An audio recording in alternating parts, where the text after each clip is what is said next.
Welcome to This Explainer. Today we're diving into something that affects literally hundreds of millions of people worldwide, yet somehow it's still so often misunderstood.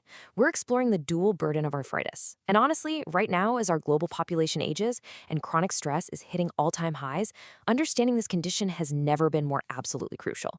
We're going to look closely at the deeply personal human toll it takes, and then we're going to bridge that human experience with some incredibly robust, data-backed clinical interventions that actually offer real relief. It's a story of a physical battle, for sure, but an emotional one too.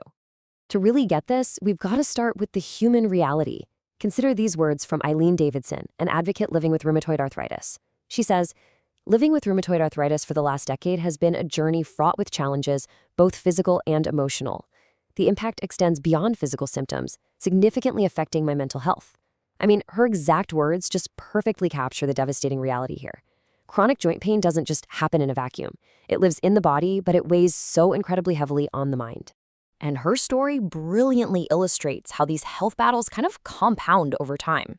Eileen's timeline completely dismantles that pervasive misconception that arthritis is strictly an old person's disease.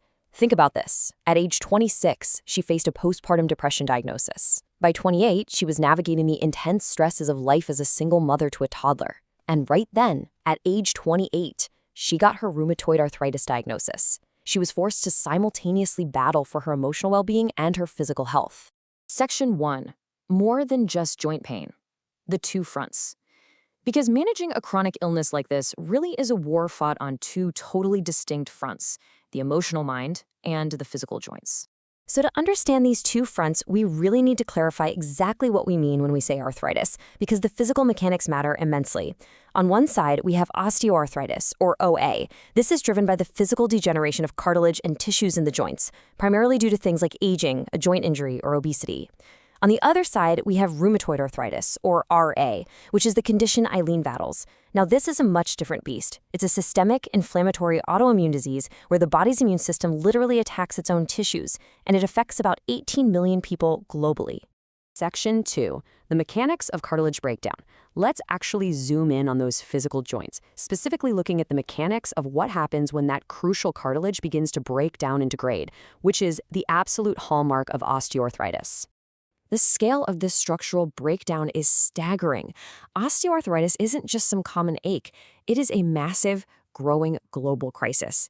In 2019 alone, it affected an estimated 528 million people worldwide, primarily in the knee joint. Let that sink in. When you have over 500 million people suffering from degrading joint cartilage, the desperate need for accessible, scientifically proven, and effective treatments is just undeniable. Section 3. Glucosamine and chondroitin explained. Which brings us right to the clinical data. Today, we're focusing on two natural components of our joint cartilage that have been the subject of massive scientific scrutiny: glucosamine and chondroitin. I absolutely love this breakdown because it's basically the perfect construction crew metaphor for our joints. Think of glucosamine as the cleaner. The data shows it actively decreases inflammation by clearing out the bad inflammatory debris, like reactive oxygen species and C-reactive protein. Then chondroitin comes in as the builder. It prevents further cartilage degradation and actually induces the production of proteoglycans to help rebuild the extracellular matrix.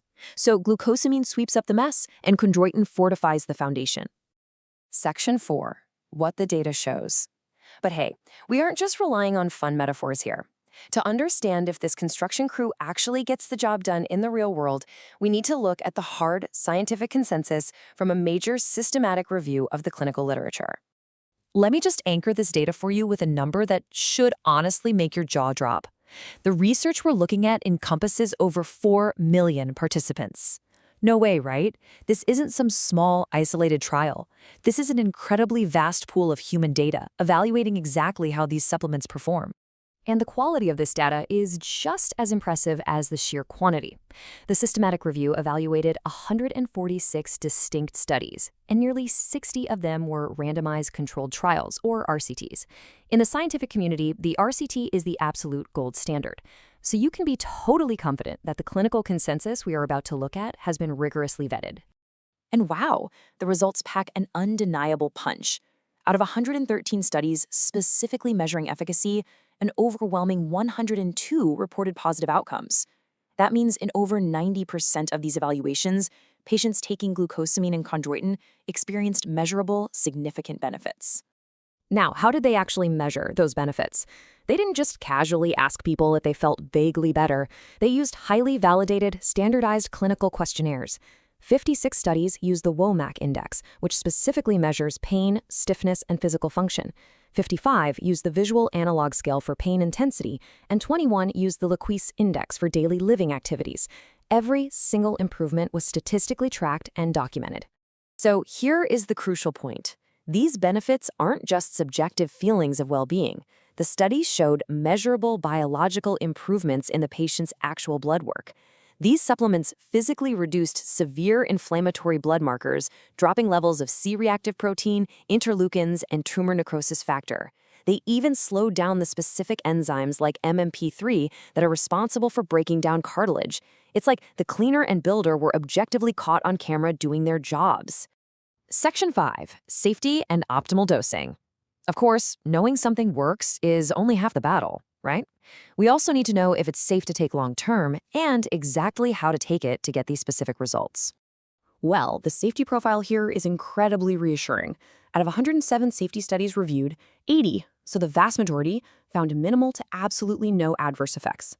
And when side effects were reported in those other studies, they were overwhelmingly mild.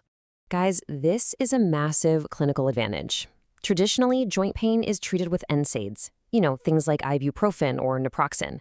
While that are great for pain, long-term NSAID use carries heavy, well-documented risks for gastrointestinal toxicity and cardiovascular events. By comparison, the gentle safety profile of glucosamine and chondroitin usually maxes out at mild GI complaints, like a little bit of nausea or bloating. It's just a much safer long-term strategy for your body. Okay, let's see how this builds into an exact, highly actionable clinical protocol. Based on the consensus of these massive studies, here is the optimal dosing for relief. You want 1,500 milligrams daily of glucosamine, paired with 1,200 milligrams daily of chondroitin. Now, you shouldn't take it all at once. Divide it into 2 or 3 doses throughout the day. And this is crucial. You need to use oral capsules. The data showed that while topical creams do exist, oral administration is required to actually get the necessary systemic plasma levels to protect your joints. But we do need to be precise about who this protocol actually helps. It works wonders for osteoarthritis and temporomandibular joint pain. That's jaw pain. However, for rheumatoid arthritis, the data unfortunately showed no clear benefit. Because RA is a systemic autoimmune disease rather than a mechanical breakdown, this specific cartilage-building intervention just doesn't halt the disease process. And for those with osteoarthritis, remember that construction crew metaphor? Taking them together creates a necessary synergy. The systematic review noted that studies using glucosamine as a solo therapy often completely failed to show benefits. You literally need the cleaner and the builder working in tandem for clinical success. Which kind of brings us full circle back to where we started. We have these proven biological solutions for the physical degradation of osteoarthritis. But as we saw with Eileen, who suffers from RA, where these specific supplements don't work, the disease is an emotional battle just as much as a physical one.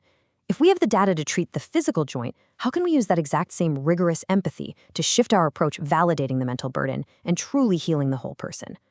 That is the question I want to leave you with today. Thank you so much for joining me for this explainer, and keep learning.